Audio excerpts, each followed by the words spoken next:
Hello, everyone.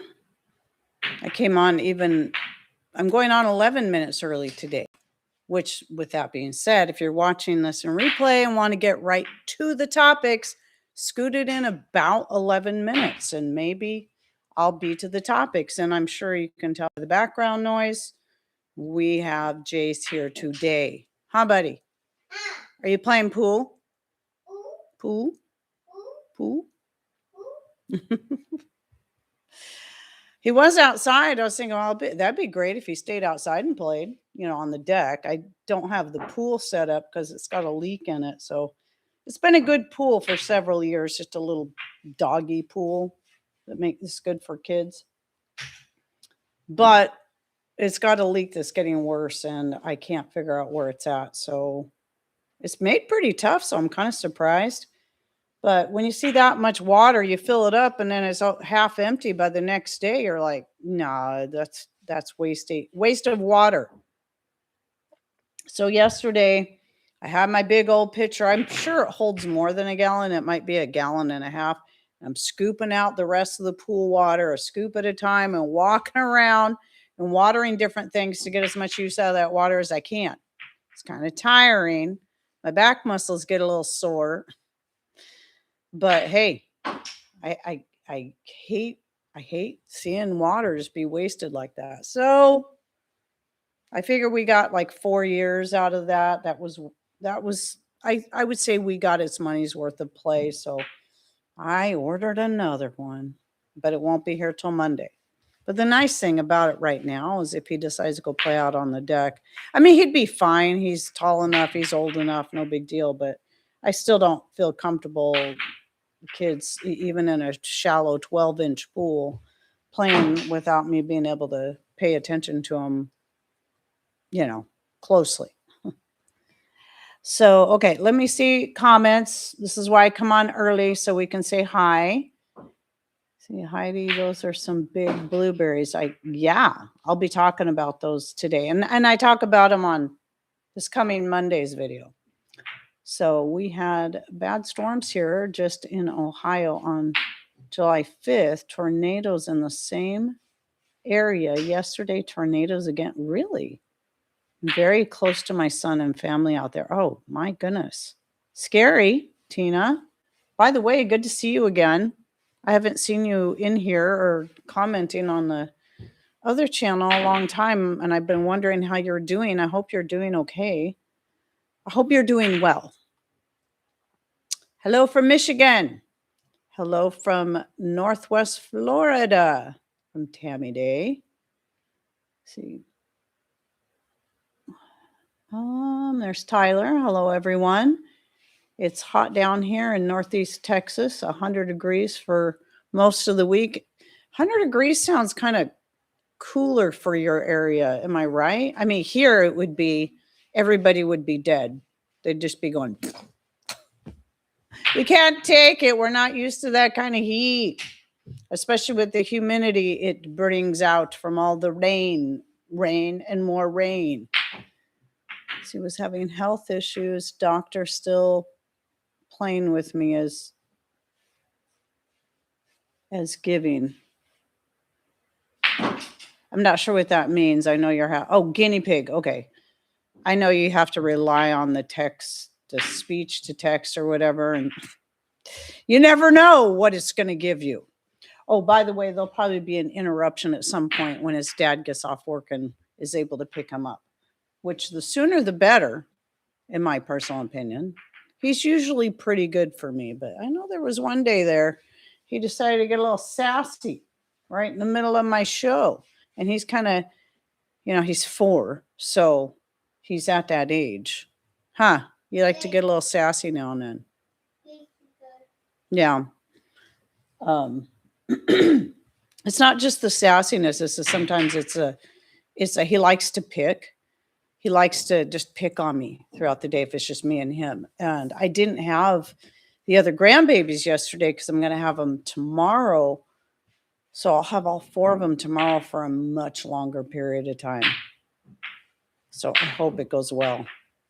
Apparently it won't be a super hot day, so that'll be good because I can just open up the doors and then let them go in and out. One of the frustrating things is when they're here on a hot day and everybody's wanting to go, open the door, close the door, open the door, close the door. And it's like, stop it. You're letting all the hot air in. I mean, I don't want them to not play outside. It's the out, in, out thing, you know. See, 85 degrees to a high mid 90s, but 100. Okay. See, I wouldn't know.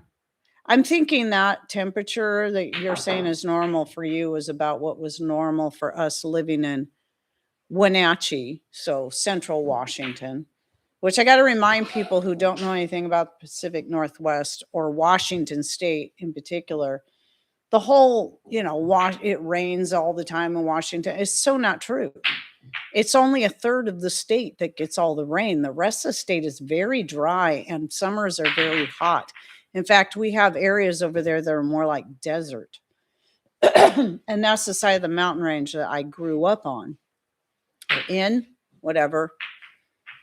And then I was 22 when I came to this, well, to Forks. I was 20 when I moved to the Seattle area. So most of my life now I've lived on the cooler, wet side. Sorry, my throat is really rough today. So I sound like, man, sound like I've been screaming all night long or at a rock concert screaming my head off. No, it's just rough today. I'm not sure why. Maybe that salt rinse I did in my nostrils took a bit of toll because I put a little too much salt in it last night. It was like, whoo, it's burning. But a good salt rinse, saline rinse will can help kill infections and dry things up in there. So yeah, 110 for a week solid with high humidity. Oh, sorry about that. That sounds rough. In Western Washington, we never tanned, but we rested evenly. Yep. Some of the things that we can grow best in rain country. Rust, mold, moss, slugs. What am I forgetting? Rotten wood.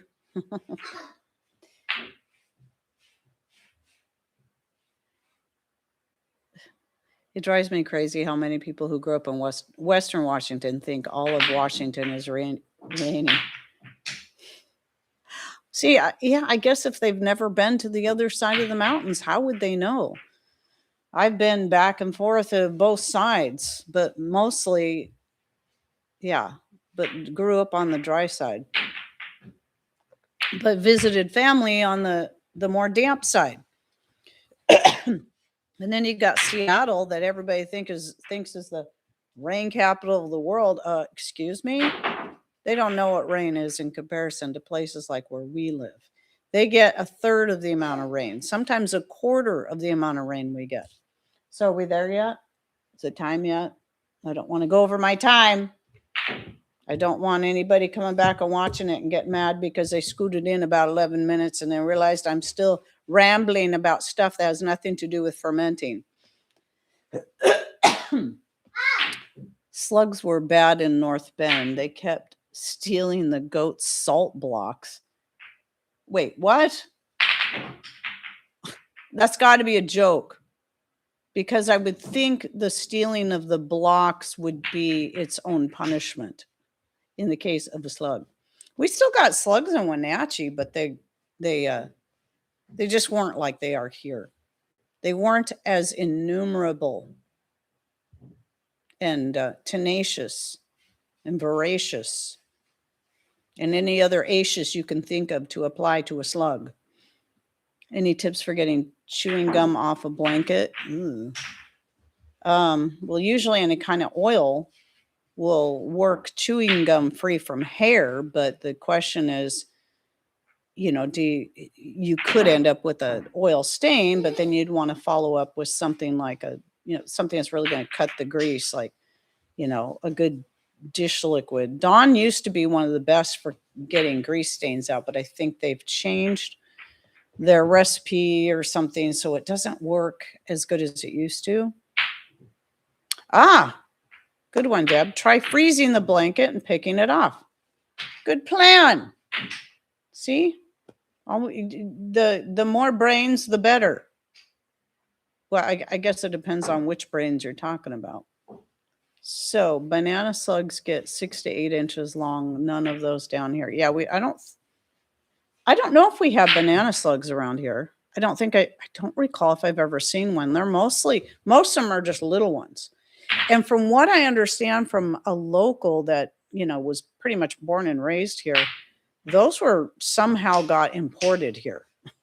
I don't know if it was intentional. I don't know why, but they're the worst ones. We get big ones. They're usually big brown ones like this, but it's those little light colored ones that are the worst.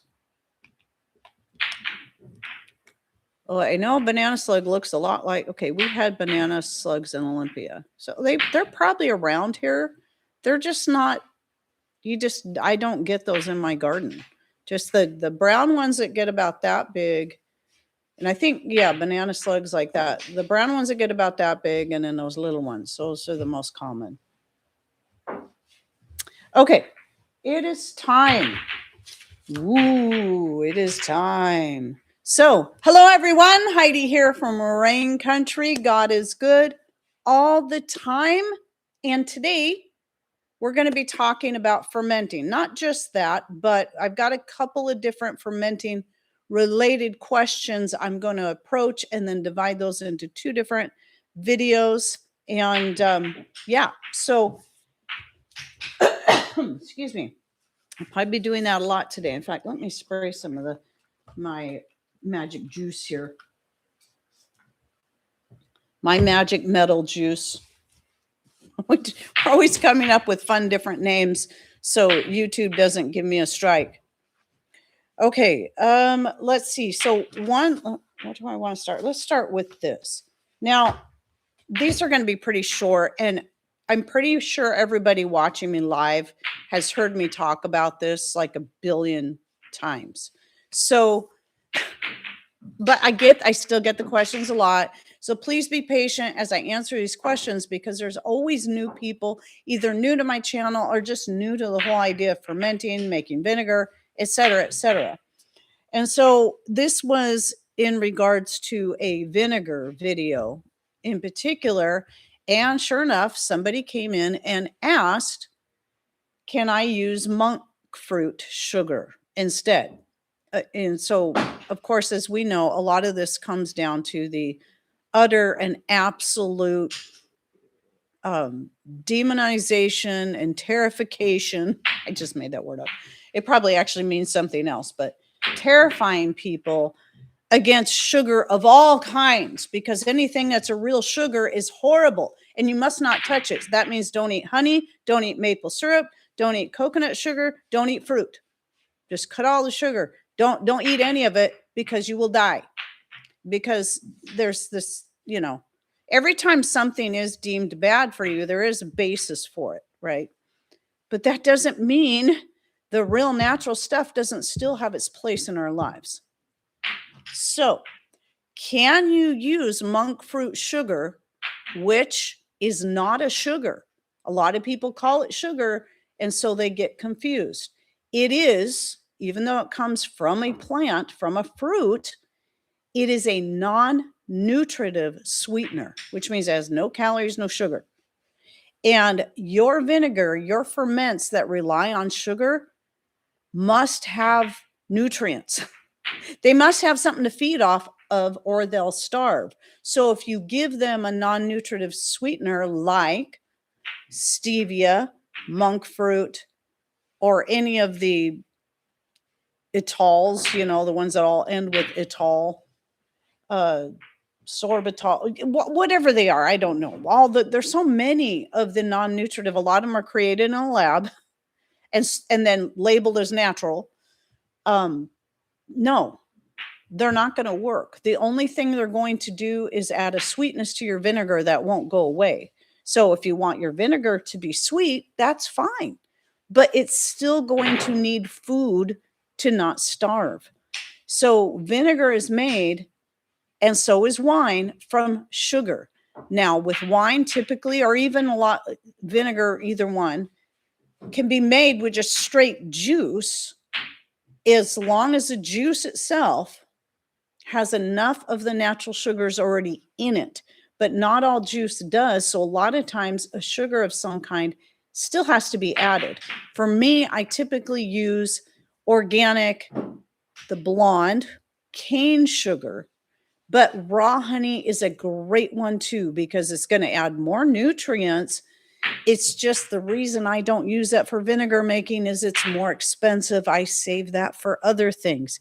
Typically things we're going to, like food related things or health related things, but it can still add, if you're making the vinegar for health reasons, not just for cleaning or washing your hair with or etc. Then yeah, using raw honey to make the vinegar is going to add just even more to it. But it still has to have sugar. And here's the tricky thing though, when it comes to ferments, you also don't want to use those natural sugars that are really high in minerals. Like maple syrup might not be too bad. It has minerals, but it's not going to be as high as molasses or coconut sugar. Because back years ago when I was doing the water kefir for a while, or kefir, depending on where you're from and how you want to pronounce it, it's the same thing. Okay. And no, it's not Donald or Kiefer Sutherland. Why did I say Donald? Because his name isn't Kiefer. Anyway,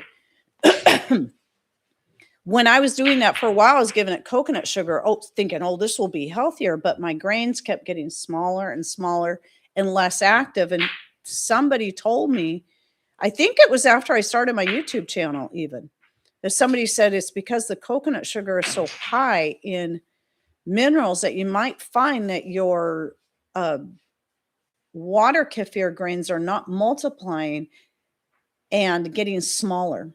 And I was like, that explains a lot. So organic cane sugar is better in that case because it's not as high in minerals. So I don't use, did I say my greeting?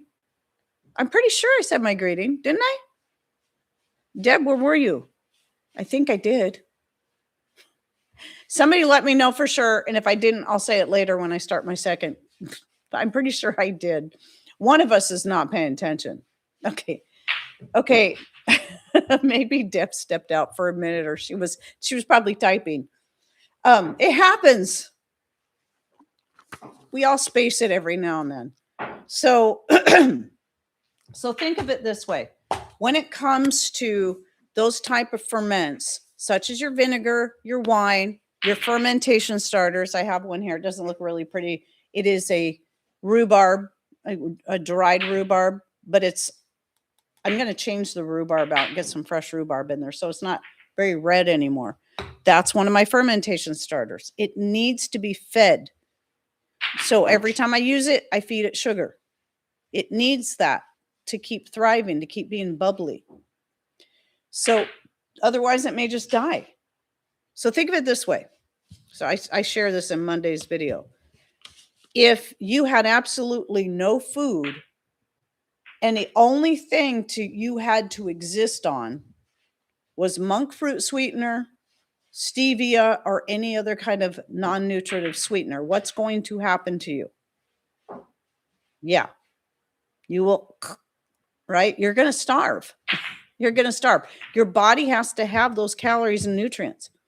So I'm hoping somebody will remember this, but I remember hearing this story. I haven't been able to find out where it came from, where it happened at, because I was a kid when I heard this story. And it seemed like it was in Sunday school, church, or something. I mean, I was like a teenager, but there was somebody that had been thrown in prison in some country. I don't remember. I think it was one of the communist countries. And they weren't feeding him. They were going to just let him starve. However, somebody else that was there, that worked there, somehow would sneak a packet of sugar, just one of them little packets of sugar to him every day. And if it wasn't for that little packet of sugar, he would have starved to death. but it was that little packet of daily sugar that kept him alive until he was released, until he managed to get out. That's all I remember of the story. That just stuck with me. Though I don't remember who it was, what the situation was, what country. Sorry about that. I'm hoping somebody will remember or know that story and share it. But regardless, I know there's truth to that. Now, are you going to be healthy off of just eating a packet of sugar every day? No, obviously you need more than that, but it can keep you alive in a dire situation. So I use that, though, that story, that if all you're feeding your ferments is a non-nutritive sweetener, they're going to die. Now, a lot of it depends on the type of ferment, of course. So let me look through my notes while you guys are chatting amongst yourself. I saw a question and then the question went away. I'm not sure what it was besides the greeting one. Okay, let's see. Ferments only. Okay, so then the other thing I wanted to remind people who are needing, maybe they're diabetic or they got something else going on and they need to avoid sugar completely, either for a time, maybe forever, then you can still use the sugar to make your ferments. You can still use sugar to make vinegar. You really need to, but you got to remember, what is vinegar in the end? Typically, is it sweet? No. You know why? Because all the sugar is gone by that point. Once it becomes completely vinegar, there's no sugar left. And even wine, it can get to a point, depending on how long you allow it to keep fermenting, where it works through all the sugar and has converted every bit of the sugar to alcohol. There's no sugar remaining. So then you just got to worry about the alcohol. But if you're using it for making your tinctures and extracts and marinating and stuff like that, then, it's really not a big deal. So, which, by the way, side note, my honeysuckle my honeysuckle wine, I was so excited about it at first, but it did end up turning brown, and the flavor just not so great at the, when it was all said and done, and not real happy with it. But you know what's cool about that, about any of the wine that you make that you're not really happy with the flavor, use it for your medicinal extracts. Most of those things taste like junk anyway. They're not junk, but they taste like yuck, especially if you're, they got feverfew or something like that in them. So what is it going to hurt? It's not like it tastes terrible. It just doesn't, it's not great. And you can still use some of those depending on the flavor for marinating meats and whatnot. I just used some of that. I think, it was the honeysuckle one for marinating some chicken breasts that I barbecued. Turned out great. See, when you use some and add more sugar, do you have to wait any time before using more from that jar? Are you okay? You're saying some, you're not being specific, Tammy. I think maybe are you talking about the fermentation starter? If so, I'll go ahead and explain that real quick. With the fermentation starter, so what happens is I rotate those. I keep 3 alive at all times, and then I rotate them. And typically they're getting used to make my bread, but like I just started these snow peas yesterday, fermented snow peas. So anytime that's why I like to have 3, because maybe I started my bread the one day in this little jar, my getting ready for the bread making. And then the next day I decide to ferment something else like snow peas or making kimchi or something else. Then I have one that's just ready to go. So what I do then is, like, this is the next one in the rotation, or is this the one I just used to start this is the one I just used to start the snow peas. So it's actually goes to the end of the line. And then what I do is I use up, a lot of times I'll use like up to half of the jar. I will add some sugar, about maybe a tablespoon. I don't measure it out. I just pour it in there. I'm like, it looks about right. Top it off with some fresh filtered rainwater, anything that doesn't have chlorine in it. So tap water needs to be, just filtering it isn't enough. It needs to be dechlorinated. Well, tap water. Let me specify city tap water.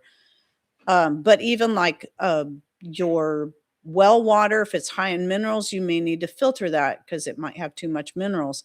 But then I leave it out on the counter for the rest of the day. Usually put it back in the fridge in the morning. So that has that rest of the day, that gives it time to get good and bubbly and ready to use again. Then put it in the refrigerator and then just rotate it so that I'm always working through them to keep them lively. Otherwise, if you stick them in the refrigerator, keeping them in the fridge, you don't have to keep them in the fridge, but if you don't keep them in the fridge, you will have to oh, what's going on? My hand is swelling up. So I'm taking my wedding ring off. I don't usually wear my wedding ring except for videos or when I leave the house. It's not that warm in here yet. So it's kind of weird. Anyway, what was I going to say? Oh, if you decide to leave your fermentation starters out and not store them in the fridge, then you'll need to feed it daily. Because when it's warm, it's going to be active and it's going to keep eating through the sugar. So you got to keep feeding it every single day. Okay. So that, even though now I see that was a different question, that's a question that it's a good enough question to answer. I'll answer the one on the vinegar too, is that I don't feed, unless my vinegar seems like it's not vinegary, turning sour enough. I don't know. I wouldn't feed sugar to my vinegar past the 2-week mark. Even that's kind of pushing it. The thing is, if you add sugar at any point, it's still going to have to, before it's completely vinegar, it's still going to have to eat through all of that sugar. It's got to convert the sugar into alcohol, then the alcohol into acetic acid. So let me see here. When you use some and add more sugar. Oh, you're saying use some of the vinegar and you add more sugar? I'm not really sure why you would do that. That's why I thought you were talking about the fermentation starter. So why you would use some of the vinegar and then add more sugar to it, unless you're adding more water and trying to, I wouldn't do it that way with the vinegar. I'd just start a whole new batch of vinegar.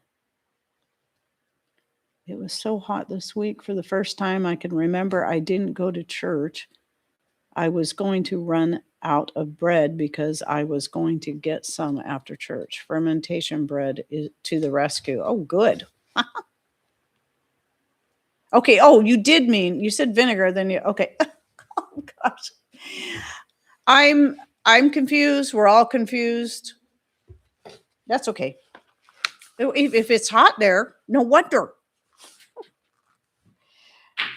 Okay, so then I'm going to finish up this portion of this topic. I'm going to go more into the wine and vinegar thing, but I just want to say, I want to add to this.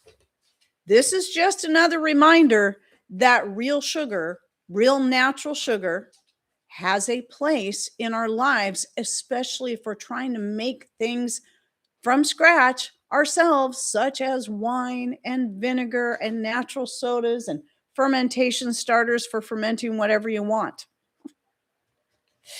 And by the way, so this will be in the video that I will make out of this. I will be putting under that video I'll be putting in the description box the video on the making and using a fermentation starter, how to make any kind of vinegar, and my wine making series. Okay, so there's that. Now, moving on to topic number 2, which goes hand in hand with this, which I've already kind of touched on. Let me get some water. Nice, good, yummy Forks, Washington filtered rainwater. So much better than the tap water. Many different states among viewers. Often I'm in the state of confusion. I hear you. I hear you, man. Anyway, so the second topic is Um, and this, excuse me, I am so sorry that constantly having to stop. I gotta, when I download these videos and then I have to edit them, I'm constantly having to edit out all the coughing and the clearing of the throat. That's the nice thing about the edited ones, besides getting to add the little pictures and the little, um, you know, video clips and words because I forgot to say something or I said something wrong that could be very confusing. So yeah, that's why I hate about the live. I can't just edit it out while I'm shooting it.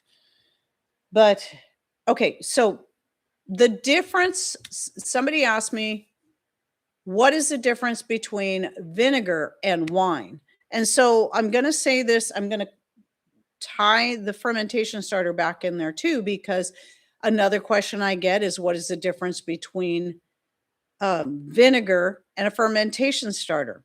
Well, they all have their differences, but basically they all start out the same.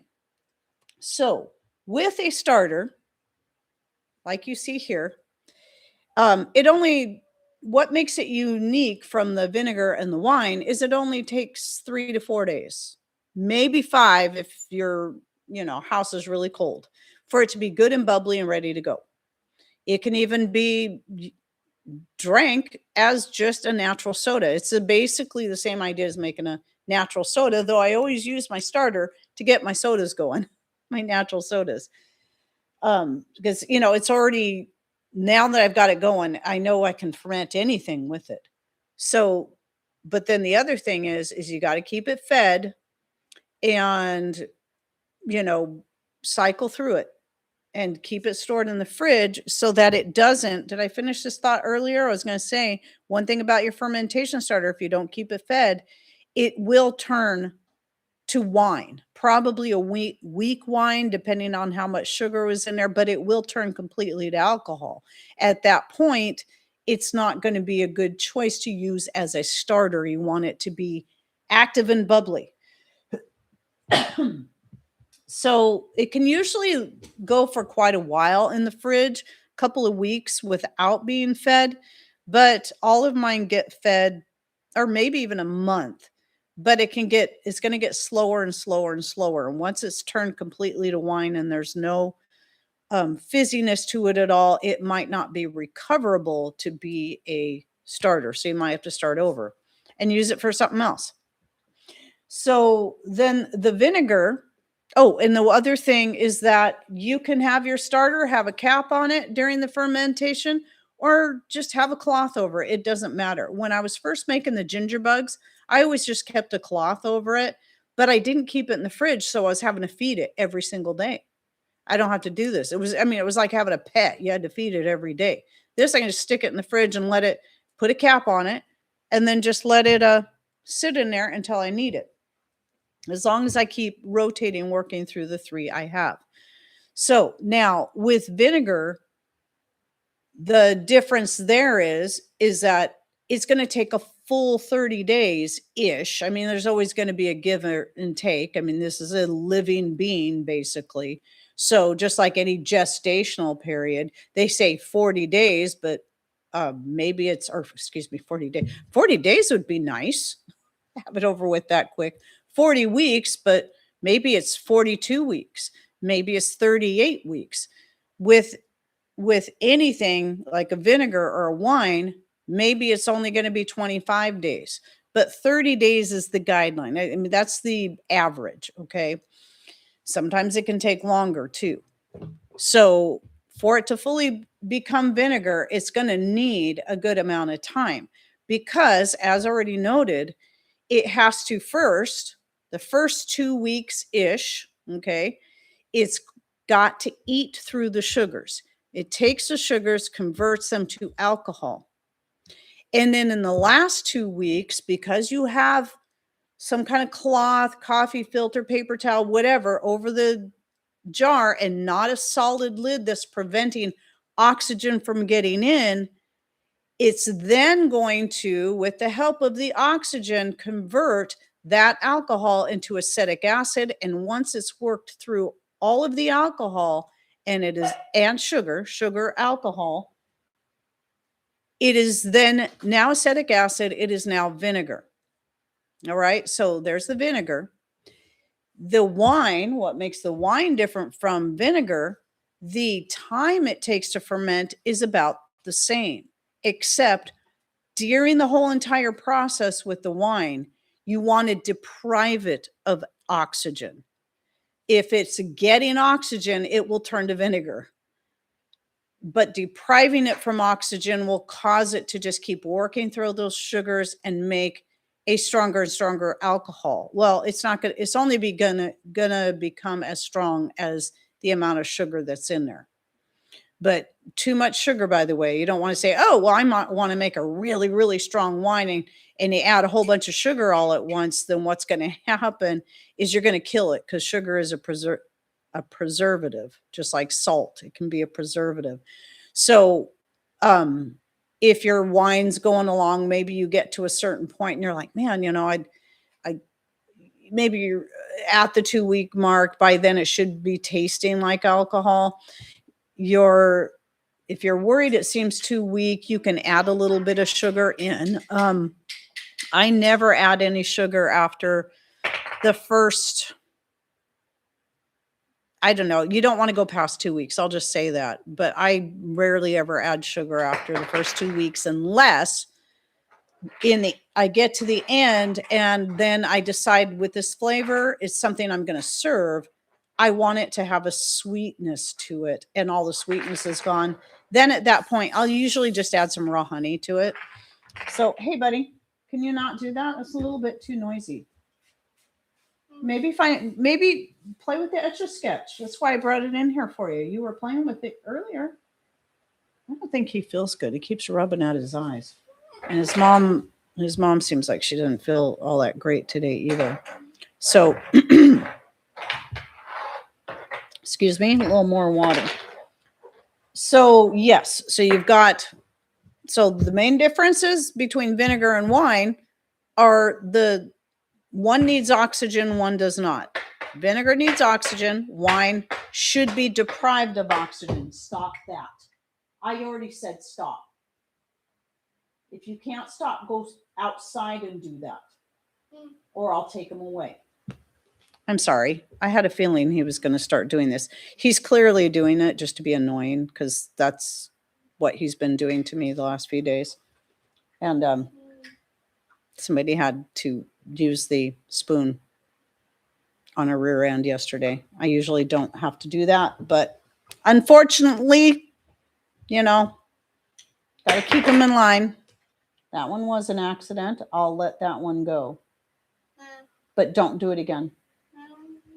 Sorry, now I've lost my train of thought. It is bothering me, though. It keeps throwing me off, and I feel like the sound sounds really loud. So I'm sorry. I might have to start over. What was I saying? Not start over completely. So, okay, let me just start from this. So, differences between wine and vinegar. And sorry if I'm completely repeating myself. Vinegar needs oxygen to become vinegar. Wine needs to be deprived of oxygen. You don't want it to have oxygen for it to become wine. But both take 30 days. The fermentation starter only takes 3 days, and it doesn't matter if you put a cap or a cloth on it. If you're storing it in the fridge, though, I do recommend keeping a cap on it. So even during the fermenting process, I do put a cap on my starter. So, so remember, I'll have the videos on the starter, the wine making series, and the vinegar, the how to make any kind of vinegar, in the description box down below the video. Obviously, the video that I make from this, not the live, because I didn't get it in there. So I had a question up here I wanted to approach before. That's really it, by the way, for this particular topic, just answering that question. So have you salt fermented pickles? I fermented pickles before, cucumbers. I still always use I've done it several times. I've done it in the form of, well, I don't call them pickles. I call it cucumber kimchi. But I've also, in the early days of my channel, you'll see that I did a video on making spicy fermented pickles. And oh, those are good. If I ever get cucumbers this year, I don't know that I will. I'll probably just end up making it into a kimchi anyway, because it's hardly any different. And I do add salt, but I don't do a salt brine. I just add salt. I use my fermentation starter. I don't know that I've ever done it. I think kimchi is the only thing I've ever made using a salt brine without a starter. So you got to add a lot more salt. And then when I decided to experiment with the fermentation starter, what, buddy? He is not feeling well. I can see it in his eyes for certain. His eyes right here look kind of dark and a little reddish. So he was rubbing at him earlier. So he just looks kind of sleepy. Don't do that. You know what you're doing. That's probably another reason why he's being a little stinker. Okay. So I guess I gotta put my glasses on so I can see what that says. Oh, are you talking about are you talking about hats? Did I miss something?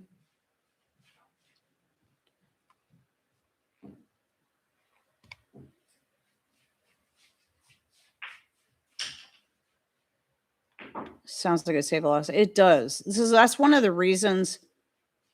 Oh, cap. Now I forgot what I was talking about. Oh, the cap. Oh. Whoo! The cap on the fermentation starter. No, Tyler. Well, it probably would be fine, but I wouldn't do it. Question: what is your favorite homemade vinegar? I get this question a lot, and honestly, it really depends. It depends on what I'm using it for. If I'm going to make a salad dressing, then my favorite is going to be like a garlic oregano. If I'm using it for cleaning, then my favorite's going to involve something like rosemary or the juniper. We used to have a cedar tree, but cedar, when I had the cedar tree, I made vinegar out of that. Peppermint, citrus peel. If I'm using it for food, then I do tend to prefer the the apple peel vinegar or peach. Banana mint is a good one too, because if it's mojito mint. I don't know if it would turn out the same with peppermint, but when I make a vinegar from banana peel and mojito mint, it always turns out like lemon juice. It tastes like lemon juice. So you can use it in place of lemon juice. And of course, as many of you know, if I'm using it for washing and conditioning my hair, then it's going to be my floral vinegars, which oftentimes, or other types of herbal vinegars, like, anything that's good for the hair, such as rosemary. So rosemary nasturtium flower, or rosemary nasturtium pansy, or like the ones that are finishing up in the other room, rose petal, honeysuckle. Did I throw some pansies in there? Lavender. Lavender is really good. I always forget about the lavender. But I do make vinegars from that too. I don't think I've ever done a vinegar with just lavender though. I should try that. It does. One thing about the lavender is it does leave behind a lavender scent. I don't notice that with any other vinegar as far like floral vinegar.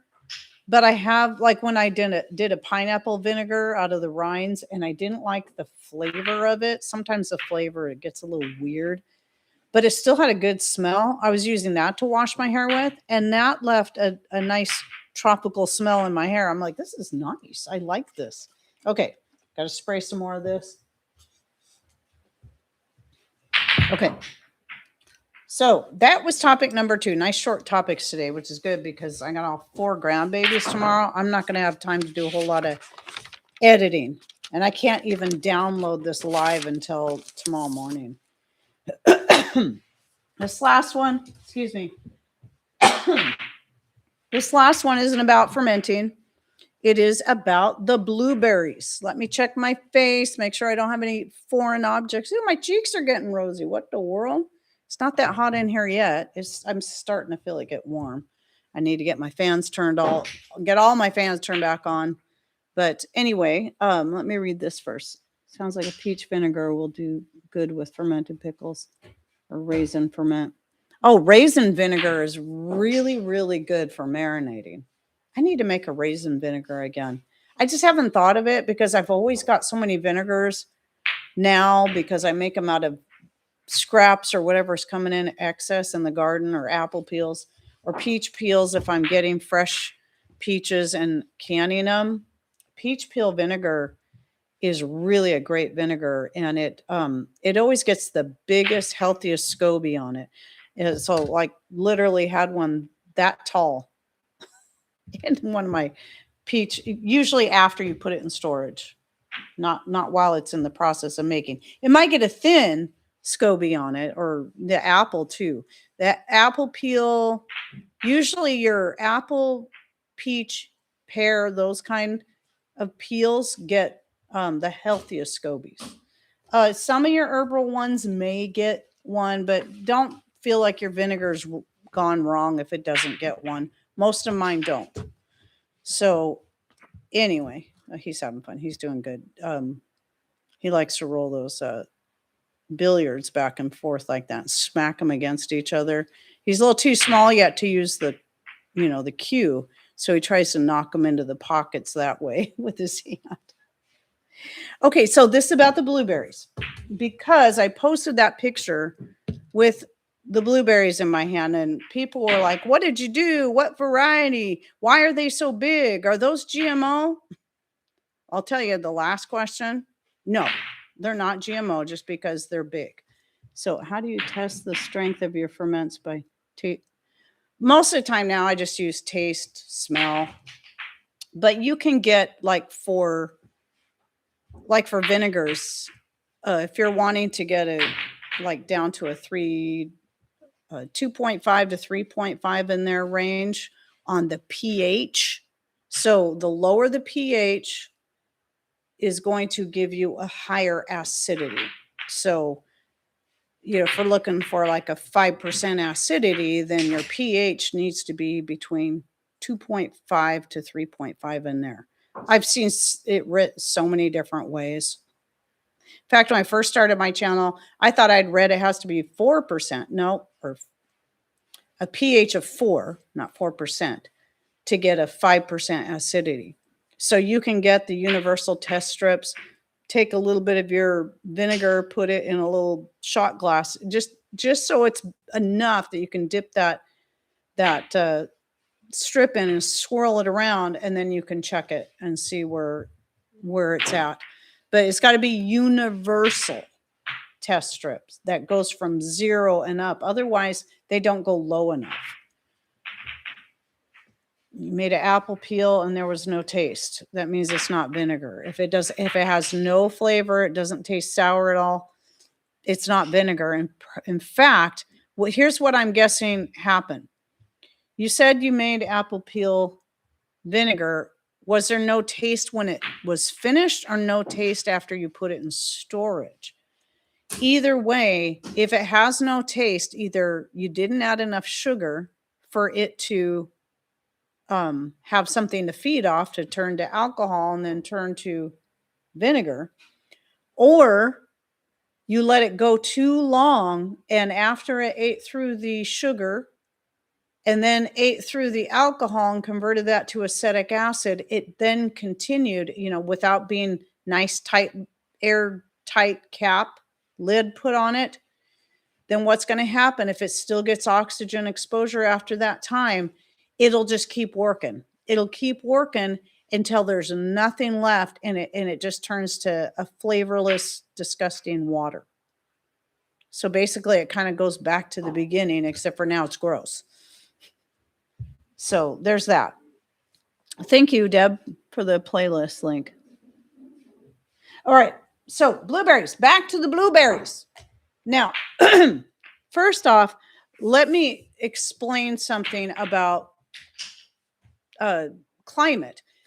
Climate's going to have a lot of say in how your berries turn out. Like the person who was just sure my blueberries were GMO because of the size of them. Must live in a climate where blueberries just don't naturally get that big. Here, they do. I know many people that grow blueberries that get that big. It is totally normal. It's just for me, it was the first time to see that many, most of my berries coming off of these little tiny young shrubs of mine getting that big. I would sometimes get one that big when with my older ones, but it wasn't all the time. They were mostly very standard size. And so a lot of people are thinking too that it might have something to do with the variety. Well, that's possible. But and unfortunately, the berries I'm getting off of these two shrubs are all the same size, and they're two different varieties. I don't remember what they were. I was determined I was going to remember what they were if I really liked them, and so I could, get more, if I really like the flavor and whatnot. Do you think? I thought I saved them cards. Though I can't find them, so I don't remember. You think I'm going to remember what variety? I bought them last year, early in the spring. So sorry, I can't tell you the variety, but I think that has less to do with the size as the number one change that I made in how I'm growing them.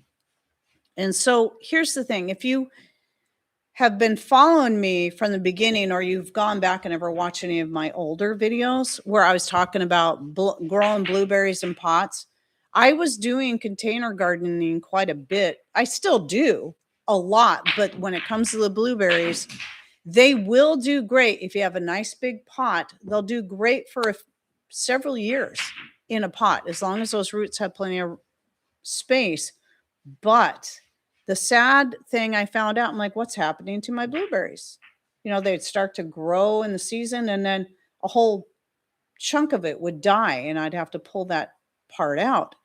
And that the rest of them would look healthy. And I'm thinking, okay, I don't know what's going on here. And so dumb me should have figured it out. I didn't figure it out until I started pulling the last of the dead blueberry plants out. And then it hit me. I'm like, wait a minute. These have been in these pots for like 10 years. And they should be so impacted into these pots that I can't just easily pull them out.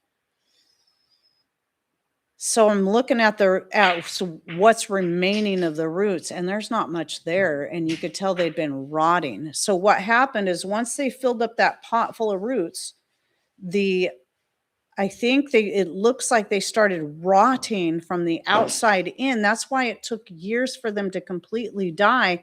And it was a slow death because they were just slowly rotting until there was nothing left. And so I did finally rescue the last one last spring.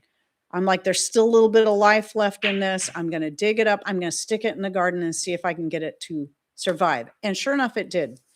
Now, I only just moved it out of the garden area that I'd stuck it in. I just stuck it there as just a place to keep it until I could figure out a better place, which wasn't ideal, but at least it was in the ground. But I had to dig up a lot of my marshmallow and cut it away. But the marshmallow every season gets huge, and so it gets really shaded. But after these new ones that we put in last year, after I picked these berries, and now it did get a few berries last year, both of them did, but they weren't, they were good size then, but their flavor wasn't near as good as this year. Now that they've had chance to get in there, to sit in there in that ground and start to grow on their own. You know what I mean? Get more established. And so they just have such an amazing flavor. They taste way better than the ones not that my blueberries in the pots weren't doing well and didn't taste good, but it seemed like most of the time when they'd get really ripe, they wouldn't have that real strong blueberry flavor. And these do. They have so much flavor to them. And I don't think it's so much about the variety as it is about the fact that I've got them in the ground now.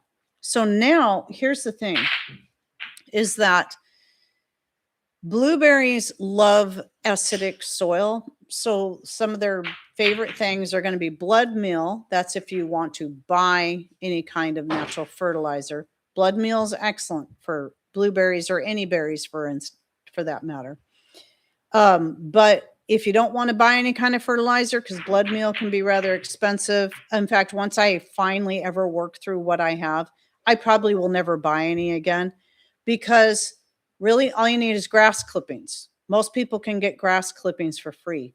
Blueberries love grass clippings. And if every year, maybe even twice a year, you pile, like in the fall, your last mow of the season, and your first mow of the season in spring, pile them grass clippings at the base of your plant. And then, and also obviously chicken manure. So if you've got chickens, you can shovel out, and see now, because of where my blueberries are, when I shovel out the chicken coop, I can just easily put that in there. I hated bringing that up onto the deck because I'd always end up spilling it all over the deck every time. So, well, not all over the deck, but anyway, so there's that. But I think also just their overall location, they're getting a lot of the noon to afternoon sun. They're right up against the fence. Plus, that area that Patrick had tilled up last year, he had moved those pallets for storing firewood, split firewood, out to the side yard. We still got to finish that out because he's got to line them up and then start splitting the firewood and piling it in there. So we have a nice little firewood fence on the side yard. But with that, it freed up all that area along the fence. And so that's where we planted those 2 blueberry shrubs. And then now I took that other one out and planted it next to them. We're also allowing the raspberries to grow across there. And then we've got a couple of figs that we planted in there all along that fence, and the boysenberry, which is going ballistic this year. So I think I might get a berry from it this year, as young as it was. It was only this big when we planted it last year. And now the longest part of it is, oh gosh, I don't know. It's probably 12 feet. So, and I see one flower, so I might actually get one berry so I can see what it tastes like. But the thing about that whole section is, because the firewood had been stacked there for many years, many years. So you had pieces of wood falling in there. The grass wasn't growing in there. You had all that, the pieces of bark, the whatever, a lot of stuff falling in on the soil from the years of that firewood being stored there and used, and new firewood being put in, and then it being allowed to dry, and then it being used, and over again. So now I've already got this great mulch layer on that strip of soil right next to the fence.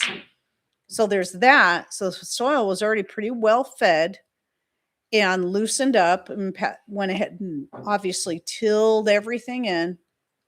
And so I think that was part of it too. And then now that these blueberries are getting the right amount of sun, we're on the deck, especially with the grapevines, because I think that's why I thought they were struggling, was because when I first planted them in the pots on the deck, my grapevines weren't quite as well, they weren't all the way up to the top of the beam that we made, going all the way around for them to grow on. And so they weren't shading the blueberries out. But it came to the point where it's like they're only, no matter what side of the deck they were on, like these blueberries would get the morning sun where these would get the afternoon sun.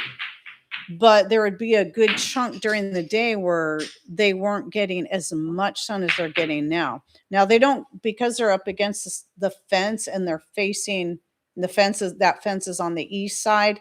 They're not getting the early morning sun, but I see that they're getting plenty of noon to afternoon sun to evening sun, and they're loving it.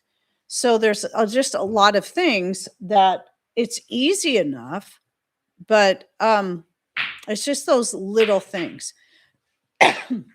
Excuse me, I am so sorry. Then the last thing I wanted to say in regards to how big my blueberries look in that picture. Remember, I'm only 5 feet tall. I naturally have small hands, small feet. And so, yes, my hands are quite small. They're extra small. I have longish fingers for the size of my hands, but because my hands are small, anytime I'm holding anything, it's always going to look bigger than to a person with, more normal size hands or somebody with really huge hands. So somebody commented on that picture and said, you either have really small hands or those are really huge. Well, it's a little bit of both. They are big. The blueberries are a good size, but normal for our area.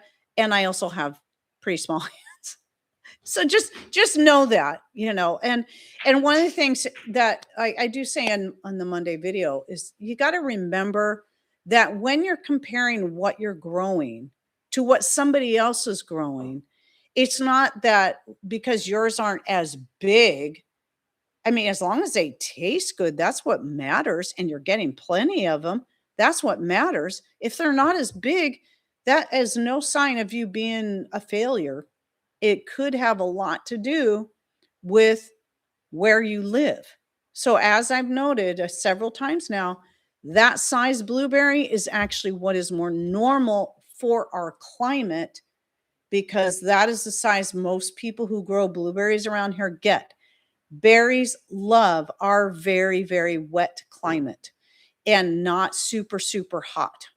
I think if it was to get super hot for long periods of time, our blueberries wouldn't get as big, but because they get so much moisture. So, okay, now I got a question here. Do you feed your blueberry bush with bone meal or blood meal? Okay, I guess I already answered that. I don't know if you missed that or if you were asking that, as I already said it. So, bone meal is typically something you will feed to plants that like sweeter stuff. Bone meal is good for like peppers and tomatoes and the like. But blood meal is what you give to plants that like more acidic soil. So any of your berries will really like the blood meal.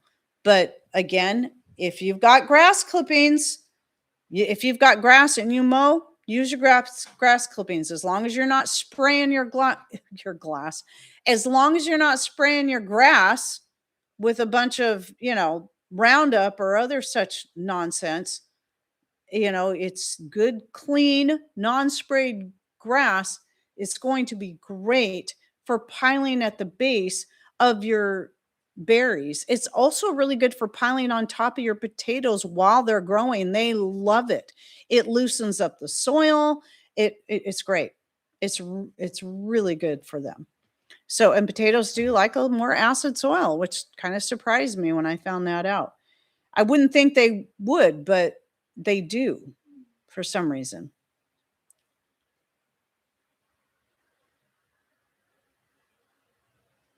Huh?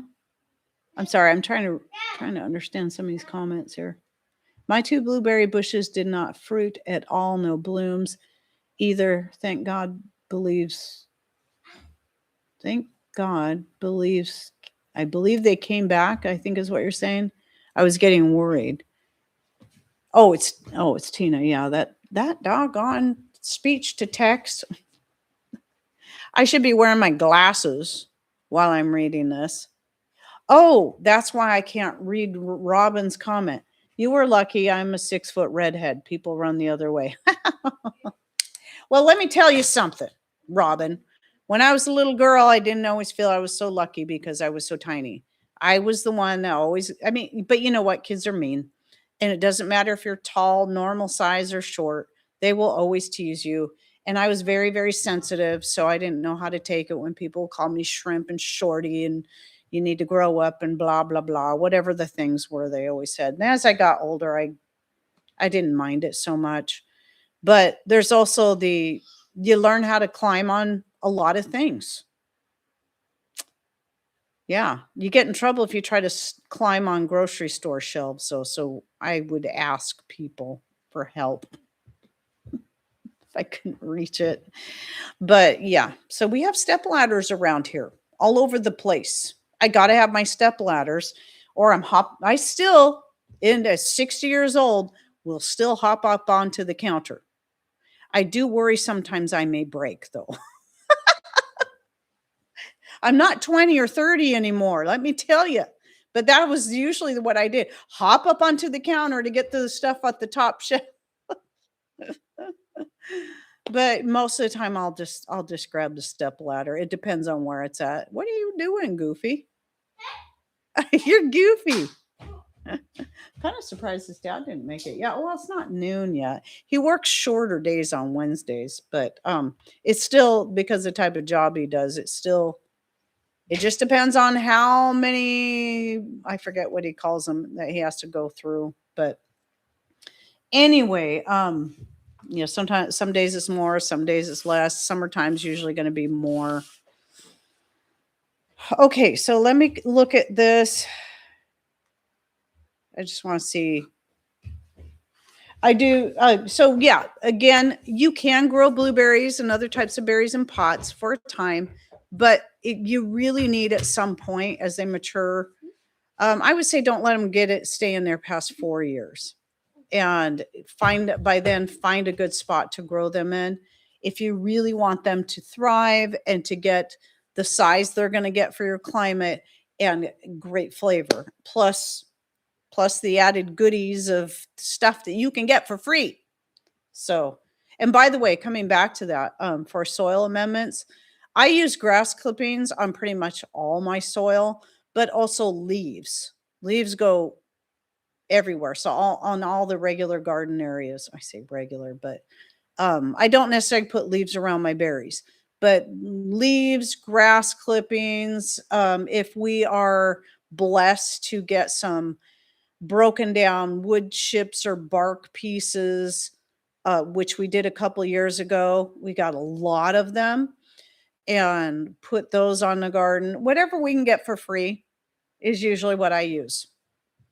I don't add a whole lot of, I just don't buy a bunch of fertilizers and compost. I mean, I've got my own compost. Usually I'm just throwing stuff out there, especially this time of the year.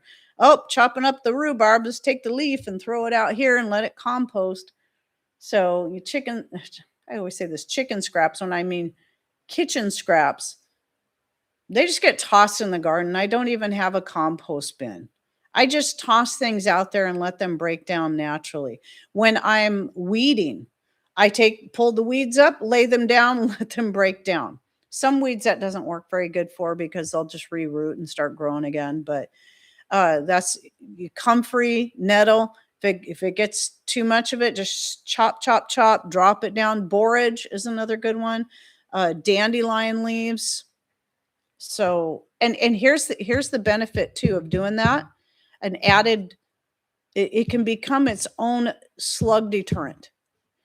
Not because it necessarily deters the slugs from the garden altogether. If you already got slugs in your garden, if you live where we live, you'll know how it works.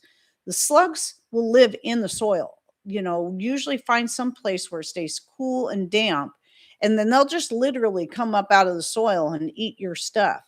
So maybe not out of the soil so much, but they'll have their little hidey holes all over the place. And but if you've got like rotting pieces of herbs, vegetables, and whatnot, they will go to that first before they try to attack your things that are living and growing. Things that you've chopped and dropped, those are their favorite. And it was through my experience of gardening and watching slug behavior for the years and years that it dawned on me, oh my goodness, slugs actually do serve a purpose. Oh, and getting chickens, and they're always pooping all over. They pretty much free range. So there's chicken poop all over the backyard. You'll go out the next morning and there'll be slug slime all over the chicken poop, but a lot of that chicken poop has been devoured. Slugs have a purpose, just like flies. They will eat decaying matter and help clean things up. So as much as they are a pest to the garden, God made them for a reason. He really did. So anyway, I think I covered all the tip points of my 3 topics today. And again, it was all short, which is good. So I have shorter videos to edit, hopefully. See, my scrap compost pit pile is huge this year. It has been a godsend. See, I used to have one like that where I just throw all the scraps in a pile, but now I just throw them wherever in the garden, wherever I think, whatever's either the closest or the place that I think needs it the most or needs that type the most. A lot of times, though, it's just wherever off the front deck into the garden out there, or the whatever, the grapevines that are just right off the deck over here, sometimes into the pots on the deck. It depends on what it is. So if you have Amish or Mennonites in your area, yeah, we don't have that here. If there are, I've never heard or seen them around here. They tend to be more on the other side of the states. Maybe Mennonites, but I don't think I've ever seen any, met any. I say seen any like I'm talking about Sasquatch. What I mean is I don't think I've ever met any. And I certainly haven't seen any, carriages, horse and carriages. So, well, you're welcome, Amita. I'm hoping I say your name right. Let's see here. Let me look. Hubs and our boys felt cheated because they're all short for Hub's family. Then they started traveling by plane and are glad they got to have such long legs. This one here, the grandson that's here, he's got long legs. Both, surprisingly, our son Justin has long legs.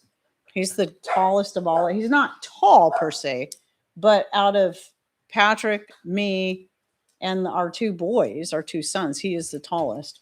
But he definitely has long legs, and Jason's mom has long legs. So he has very long legs. Huh, buddy? You sure seem to be in a good mood for someone who looks like he doesn't feel very good. I could just see it in his eyes. I know what his eyes are supposed to look like. They're usually brighter than that. They just don't look bright and big enough. Daddy should be here soon. Goodbye, Carol. Yeah. Seemed like there was something else I was going to say. Many near me are, let me get my glasses back on. Many near me are craftsmen who do their own milling, so they're happy to get rid of mulch. Patrick does his own milling too. And we do get sawdust. When he has sawdust, we'll use that. But typically that's down at the property. And what that gets used for mostly is the when I set up the bucket toilet out there for family reunions. But I'm going to do both. I'm going to have that, and I'm also going to have a Santa can out there for our family reunion this year. But that's the, basically, what do you call it? The compost. So it's more like a compost toilet when I set that up, the bucket toilet. And we'll use that out there. It's actually really good for that. It's perfect, in fact. And it's already right there. But Patrick does have a bunch. He says he has a bunch of like chips and stuff up on our mountain piece that one of these days he's going to get up there, take the dump truck up there and or something up there and start bringing some of that down. He goes back and forth. He thinks about leaving it there so we can use it for gardening if we ever get our place built up there, which I begin to wonder if that's ever going to happen. There's just so much going on. But so we can have some good mulch for a garden area up there. It'd be easier just to leave it up there, that's for sure. And I can get leaves and grass clippings from neighbors. A lot of my neighbors they don't spray all that garbage on their lawns. My neighbor across the street, she's always got a lot of leaves and she's very more organically minded. So the electric company sends trimmers every few years to trim the trees. They drop the mulch off in our yard for free so we don't have to pay for the dump to take it. Here's the thing is Patrick could just bring his wood chipper. That's why he's got all that stuff up there. He could bring that wood chipper back. And we got to prune our apple trees and whatnot. And there's plenty of things that we can chip up here. So interesting find this year has been, okay, let me start that again. Interesting find this year has been an accidental planting of celery seeds with my peppers in a few pots. So celery and peppers are doing better together than alone for some reason. That is interesting. I have some, like I'm growing bell peppers for the first time in a long, long time. I'm trying it again this year, but in pots. I've got a couple in the ground, but the problem with the tomato plants tend to shade out anything else I put in the ground, whether it be basil or, things that would do good with the tomatoes. And so they're doing okay, but the ones in pots are doing best because they're up on a shelf, so they're catching more light. Well, because I also have a pot there, I normally grow my sweet basil in. I didn't bother planting any sweet basil this year. I just let my sweet basil last year just go to seed and see what happens. So amongst the pepper plants, I've got some sweet basil growing. So that's where I'm getting that for adding to my salads. I think that's what it was. I forgot to say it was the sweet basil. Fresh sweet basil in salads is really good. Hey, mouth. I don't think his dad's here. She might just be barking because Jace. Oh, I think I know what it. Jace knocks on the door because that makes her bark. So that's nice. Hey, Jace, would you please not do that? I don't want Luna barking. So that's the thing. Other thing too is not only we babysit Jace, we're babysitting the dog too. Yeah, you kind of find, you look at, we know that when we plant our fields, we're not supposed to use mingled seed. I still think there's more about that scripture we don't understand. But at the same time, we know that in nature, the way things grow, there are things that are natural companion plants and do good together. And honeysuckles, or not honeysuckles, excuse me. Well, honeysuckles will do this too. But what am I trying to say? Oh my goodness, my brain. The little red berries that I like so much that grow wild out here. The little tiny. Oh my goodness. What is wrong with my brain? Anyway, they will grow, usually love it right at the base of the trees around here, and they'll feed off of all that. I don't know if service berries is another name for them, but it's not what I'm thinking of. Well, there is another berry that is and now I can't think of the name of it. It's a blue one, and it's a low ground cover kind of shrub. And huckleberry. Thank you. So the huckleberries, they love it right at the base of the trees. And all that mulch layer from the stuff that falls from the trees, whether it be the needles, the pieces of bark, or just an old tree that's rotting away, they love all that. And so it's a good companion thing, just like the man, my brain today. Chicken of the woods likes to grow, especially on rotting trees. He's getting antsy. I'm done with my topic, so I'm not going to try to get on to him so much now that I'm done with that. Dark honey or light honey or garlic ferment for winter? I think that's really up to you. I don't think it matters. If you're talking about, hey, stop that. Man, everybody needs discipline around here, including myself. If you're talking about honey infused garlic or garlic infused honey or honey fermented garlic, it doesn't matter. And it doesn't even just have to be honey and garlic. I keep forgetting I still have some. I need to start taking it on a daily basis again. I think it will help with what's going on in my throat and in my sinuses. I just forget. But it's so good. And it's been aging in there. The honey will naturally turn dark, as will the garlic.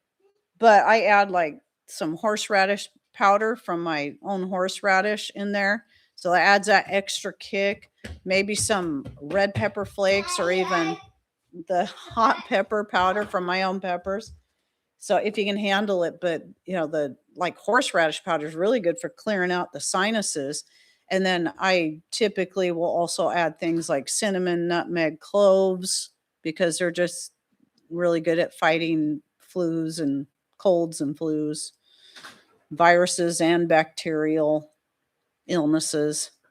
So you can make it however you want. I've even put black seed in mine, and that's good too. Hey, settle down just a little bit, okay? You can play, but just maybe settle down a bit. Grandma's going to be done here in a bit. It's kind of a shorter one today. Of course, I started a couple minutes earlier. Let me look again and see.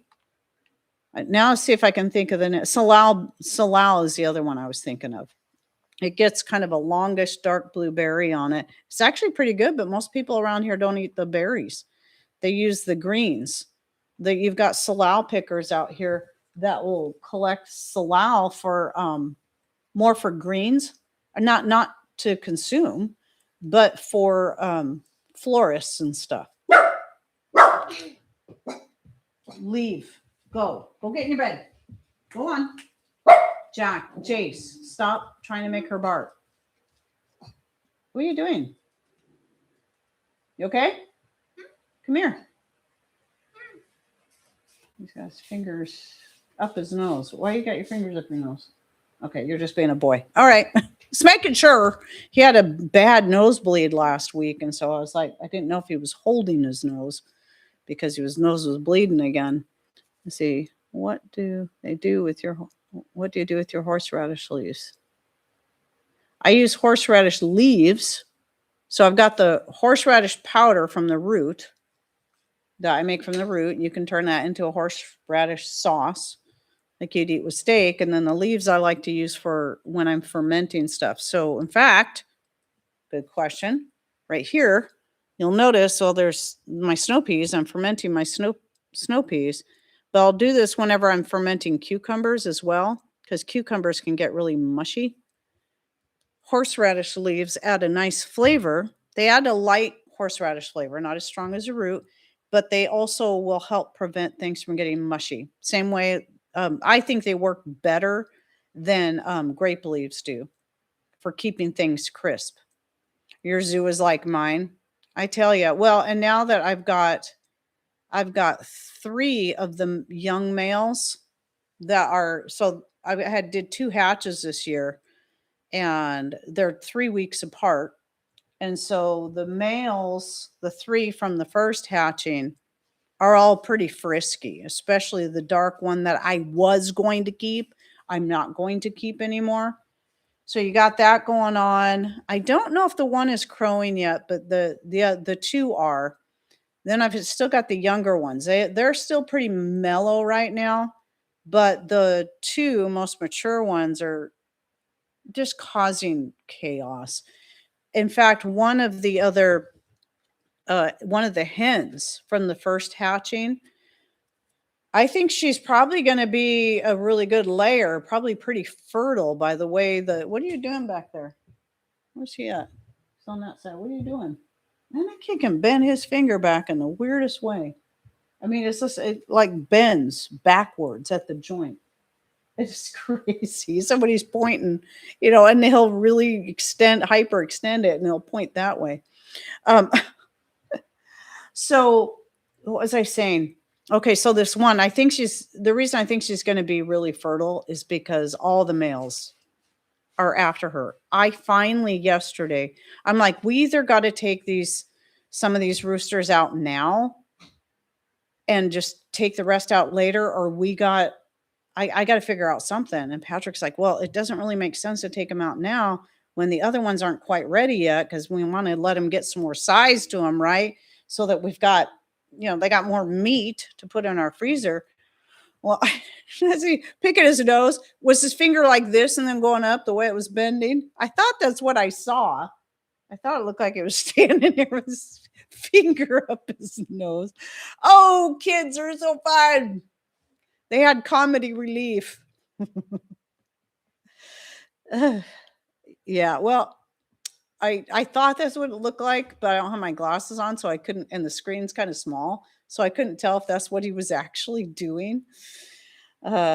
Anyway, no, you're not playing that yet. Wait till Grandma's done. Okay, when Grandma's done, we can take the blanket off and you can play that. Okay, buddy? Otherwise it's too loud. Anyway, so what I finally did, because this poor girl, what was happening is she wouldn't even come out of the coop. I was afraid she was going to starve to death. She must sneak out every so often and get some food and water. But as soon as one of those males sees her, I mean, and so the dark one, in fact, he got to where it's like she'd never leave the coop because he was waiting on the roost right outside the nesting box, or he'd go sit in the nesting box that's next to her, just waiting on her all the time. And I'm like, this poor chicken gets no peace. And so what I did was I finally got the bright idea to get her set up in that outside area so she could get some sun, she still has shade and fresh air and not stay cooped up all day. But cooped her up basically in the outdoor area where I put them when they're young and not ready to fully mingle with the rest of the chickens. And she's not really happy about it because she's was kind of alone, but I think she's appreciating the fact that she can eat and drink water and just rest without having to worry about being attacked. So the funny thing is that dark one, he'll hang out next to that area all day just to be close to her. In fact, I've got like a couple of sticks that go from one side to the other and kind of poke out through the horse fencing. And so they stick out about that far. And so that's supposed to be a roost for the inside, but sometimes the chickens will realize they can roost on this one that's on the other side of the fence, even though it's just a short piece, it's just big enough. And so I was out there earlier and he was sitting on that piece just outside and she was sitting on the piece just on the inside. So they're right next to each other. She seems to like him just fine as long as he can't touch her. He's keeping her company so she's not totally alone, but he also can't touch her. Oh, that poor girl. But I'm thinking, I wonder if she's going to end up being a good layer. So it's kind of been interesting watching, every time you hatch out more chickens and then you watch the dynamics between all of them. And, the males, the way they interact with each other, the females, the males with the females, et cetera, et cetera. So, yeah. Anyway, well, kind of like the men we live with. Oh, anyway, so I should probably get going. Little guy over here is getting antsy. I've had to tell him to be quiet too many times, huh? And you're getting bored. He wants to do something. He doesn't want to be alone either. Kind of like that chicken. He wants to have some freedom, but also not be totally alone. So I will get going, and thank you all again for blessing me with your time and your presence and just hanging out with me. So, hey, can you be quiet for just a couple more minutes so Grandma can do her closing? So anyway, thank you all for coming in. Hope you have a great rest of your week. Any thoughts, ideas you'd like to share, please put them in comments down below. And thanks for watching. Take care and God bless. Bye, everyone.